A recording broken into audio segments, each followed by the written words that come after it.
So I'm here with Thomas from Thomas Hayward Aerial Photography. And first of all, Thomas, congratulations on your award. Thank you very much. Yes, absolutely. Could you just start off by giving us a brief overview of what you do? Well, so I do aerial photography. I'm an aerial photography specialist based in Dunfermline, but I cover all of Scotland. I also do ground-based photography if the project includes it, and virtual tours. So in the darker months, I might go around businesses constructing a whole virtual tour, the Matterport doll's house, so to speak, which can be used to show people who want to have a look around. I mean, one of the ones I actually did was a computer data center. And you think, what?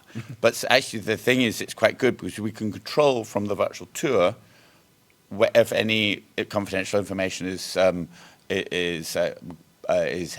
blurred. And so then it shows prospective customers, if they're looking to have space, what the place looks like. Okay. I must admit, within the data hall, it's quite boring. But but as a virtual tour photographer, it can be quite technical. Yeah. So you've got quite a few areas that you do within aerial photography. Yes. So you mentioned property there. What are the other ones that you? The other ones I've been actually done at Edinburgh College recently. Doing virtual tours, selected rooms, selected floors of their campuses, and so which is exciting, but that's not been published yet.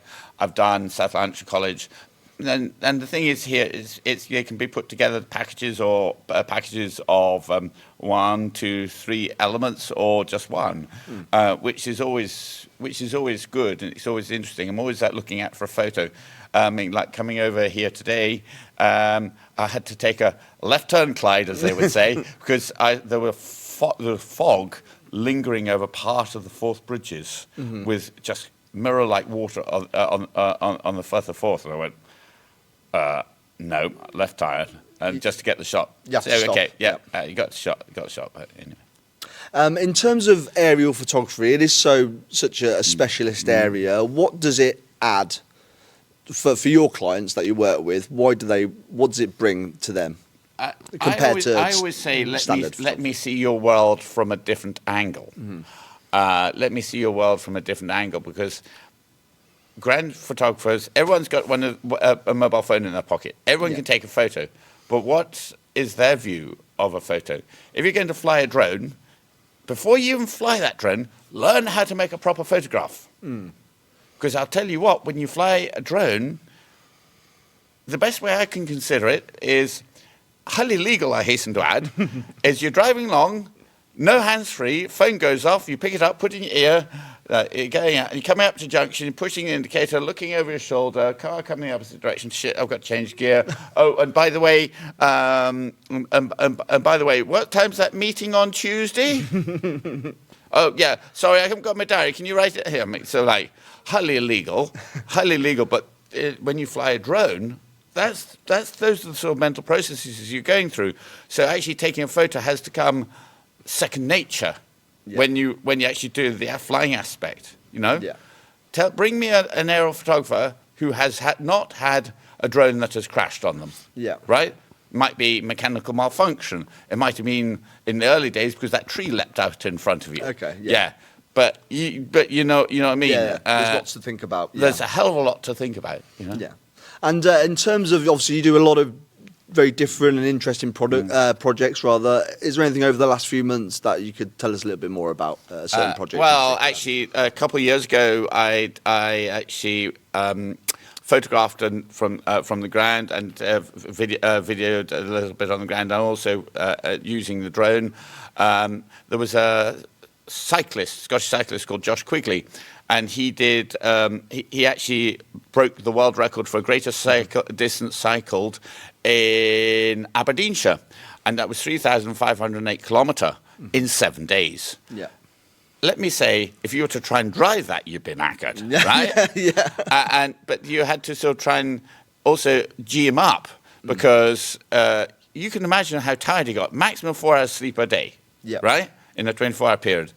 And you had to sort of try, like, for example, we had a little game called Spot Tom. Like, I'd hide in the undergrowth, Yeah. and I'd hide in the undergrowth, and we would, I would see passing, almost camouflage, Spot Tom, and then he would get a little bit of, but that sort of G'd him up. But actually, right towards the end, he was getting so knackered. Okay, he said to the support fan that was behind him, said, "Did you see those kangaroos that were bouncing out in front of me?" So now, of course, there were no kangaroos. He was hallucinating. But the thing is, it shows you the challenges that say something like that. But because of that, he got the record. And I also hold a participation certificate from Guinness as being part of the team for that world record. Obviously, now that world record's been broken 3 times, just recently for the 3rd time. Yeah. Third time. It was 2 times, I think. It was a guy in Spain, and then now a guy in Lithuania broke it last year. I mean, these guys. But when Josh did it, it was just drop handlebars. Now they changed the rules and allowed to do it on tri-bars for triathletes. And there's a very big difference. So you could argue that he still holds the world record for maximum distance cycled on drop handlebars. Yeah. But is there a category? No. But you get to see so much more when you do these photography. You get to see, like, if you're actually involved in it, you get to be involved in almost like hearing the news before it actually happens. Yeah, like a little bit of history in a sense. Yes, exactly. And insights, you get taken into things that you would never even think you'd be taken into, which is often a privilege. Yeah. Well, it sounds a really interesting. I love what you do. It sounds like a really interesting job, and so technical as well. For example, getting invited by a certain client, and the Princess Royal was visiting. Okay. It wasn't publicised. Yeah. And I was the photographer for the visit. Yeah. Right? There were 1 or 2 people who tried to lift their camera phones to get a photo of her, and the Royal Protective Duty people went, put that away, he's the photographer. Okay, wow. So, So feel quite privileged on some projects, yeah. But also with that, a huge responsibility.